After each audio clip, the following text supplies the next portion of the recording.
just to introduce myself, so I'm a tech entrepreneur and I'm also doing a PhD in information systems at the University of Maryland in Baltimore County. So I've been looking into deepfake technologies and how to combat deepfake. So the term deepfake is a combination of the words deep learning, which is a subset of AI, and fake. Deepfakes are synthetic media generated through deep learning techniques, primarily using deep neural networks to create highly convincing fake content. For example, in images, it could be by swapping faces.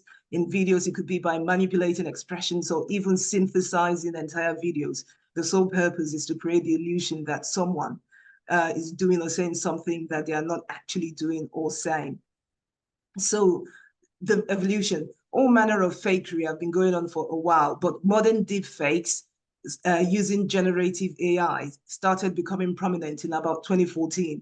A chap called Ian Goodfellow and his team developed generative adversarial networks, GANs, which laid the foundation for modern deepfake technologies. And then in 2017, a Reddit user, so Reddit is a forum, hopefully most of us know it, it popularized the word deepfake when they introduced a subreddit called R Deepfakes, dedicated to creating videos and spreading explicit AI-edited videos that use GANs to combine a celebrity's facial features with the body of an adult film actress, creating a realistic-looking video. So the process was called face swapping. And then 2019 was particularly significant. The first AI ad started appearing globally from India to Hong Kong to the US. And then a website called This Person Does Not Exist was released that created completely synthetic, realistic humans, also causing the spread of deepfakes. And then in response to that, the tech community, including Facebook, Microsoft, and leading universities, launched the Deepfake Detection Challenge to combat the spread of deepfakes. By 2022, there were advanced audios creating realistic audio impersonations. By 2022, when the Russian-Ukrainian conflict started, a lot of deepfake spreading misinformation, just came about. And now in 2024, we have like realistic looking real-time deepfake, where even from your image, a deepfake can be created. So technologies exist for that.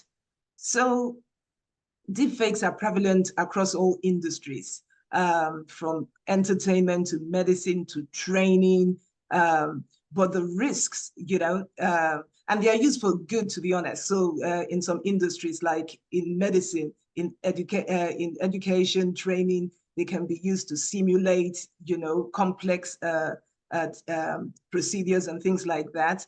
But the potential to spread misinformation, particularly using social media, is just huge.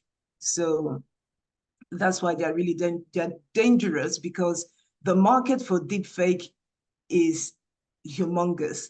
In 2024, the year we're in, the market is about 7 billion and is projected to get to 38.5 billion by 2013. So there's a demand for deepfakes for all the reasons, that people want to use deepfakes.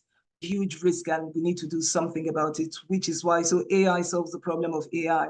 So AI has also yielded powerful deepfake detection tools, using a combination of deep learning algorithms, forensic analysis, advanced images, videos, audio analysis techniques, and sometimes blockchain and digital watermarking to pinpoint inconsistencies in media that are invincible to the human eye. So we carried out this survey, and the purpose was really to assess the effectiveness of existing deepfake detection tools, understand the current landscape, and identify any gaps. We selected the tools we researched based on research and their popularity, i.e. their mentions in the media.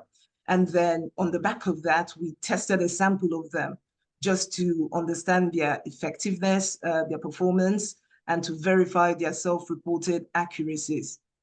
So we looked at 35 tools and then we reported from media and research, and then we found only 30 of them were specifically focused on detecting deepfakes. Other focused on things like narrative tracking, which is also good, and then AI content detection, academic integrity. So the general findings, the overall effectiveness varied across all tools. Many of them struggled to accurately detect more sophisticated deepfakes.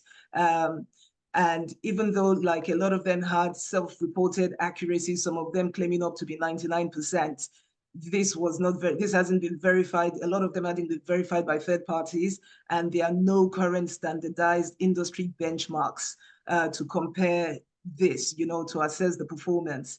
And then in terms of maturity, a lot of these companies were early stage, a lot of them were like a year old or less. So, which means, some of them, the tools are not quite reliable yet, and they don't have comprehensive capabilities.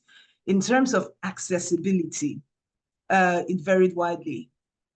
About half of the tools we surveyed offered either open source or free basic versions or Chrome versions, but the rest of them you had to subscribe. So if you don't have deep pockets, that might be challenging for some companies, which is something that potentially might need to be looked at. There were common themes that ran across, like the vast majority of the technologies we surveyed offered video deepfake detection mainly because I suppose a lot of video deepfakes are out there, but audio deepfakes, which from our research and speaking to some of these companies, are the most difficult to detect.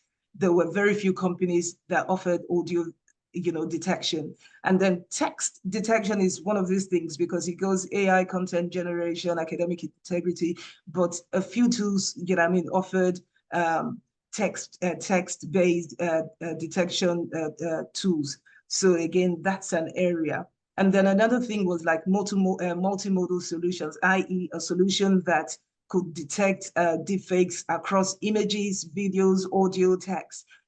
Only a handful did this, which again can be an issue. For example, if you're trying to detect deepfakes across different kinds of media, you will have to like get different tools from different providers, which could be a problem. And then, so emerging is a startup. It's mainly like a startup market. A lot of the companies are doing active research, trying to make their solutions better and better. But it's still a new growing market with not some very sophisticated tools, I suppose, that are not available to the general public. But then again, I thought I would do a live test, but for time, I will skip that.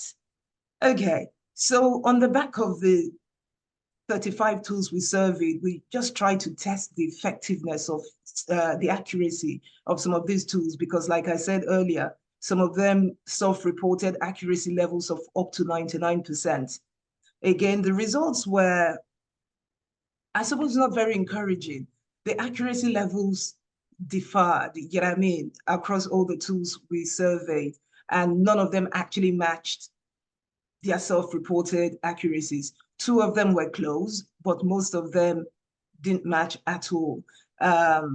The performance was inconsistent, across all the tools we surveyed, and the effectiveness of some of them was tied to their media specialization. So some of them performed well in certain types of media, some not in other media. And you can tie this back to the maturity levels again of the tools, which varied. The early stage development ones might not perform as well as the ones that are not early stage. And some of them were academic research projects as well that they put out there. And even though they are quoted in the media, so this disparity we found across all of them. I'm trying to merge. So areas for improvement, we found cross-media detection. These tools just need to we need more tools that can detect across multiple media types, from video to image to audio to social media, which is multimodal detection. These tools need to be scalable in real time.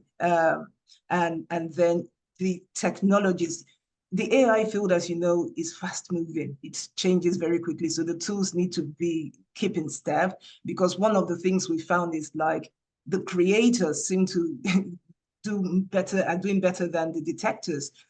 More and more sophisticated deepfakes come out on a daily, but the tools to detect them are still playing catch up. So that's an area that needs to be looked at. And obviously the ethical considerations and bias is something that needs to be looked at. I think there are some tools we tested. They can't detect different accents. You know what I mean? Because I suppose because of where they are created from, they are only trained on specific accents. So again, that's something that needs to be looked at as well. So just to summarize, and we have a white paper on the survey. So I know they only had 7 minutes to present, so I'm trying to go really fast. So anybody, you can maybe contact the organizers and we can make the white paper available to you. So just to summarize, our survey just shows an ongoing challenge and the dynamics and evolving nature of the deep fake landscape and detection landscape. The tools are still developing their capabilities. They are struggling with diverse media types and sophisticated deep fakes. Some of the tools we tested showed promising results, but others struggle to achieve consistent accuracy. So it just shows that there is a need to, because deepfakes are dangerous, you know, so it shows the need to develop robust, reliable deepfake detection solutions that can effectively handle the sophisticated nature of manipulated data. Continuous research, development, and evaluation are required and are crucial to this advancing field to ensure that deepfake detection tools can keep fake with the ever-evolving techniques used to create deceptive content.